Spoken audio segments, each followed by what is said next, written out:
Parts of speech.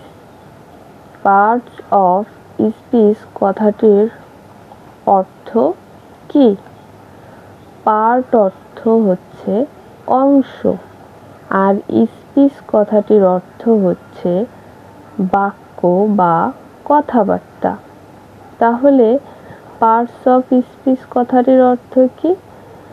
বাক্যের অংশসমূহ।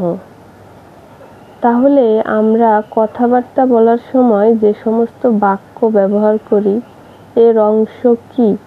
এর অংশগুলো হচ্ছে শব্দ। তাহলে পার্টস অফ স্পিচ মানে কি? কথাবার্তা বলার সময় আমরা যে সমস্ত শব্দ ব্যবহার করি সেই শব্দগুলো। আর এই শব্দগুলোকে তাদের বৈশিষ্ট্যের উপর ভিত্তি করে বিভিন্ন শ্রেণীতে বা ক্যাটাগরিতে ভাগ করা হয়েছে। এই ক্যাটাগরি হচ্ছে 8 প্রকারের। কি কি? Noun, pronoun, adjective, verb, adverb, preposition, interjection and conjunction.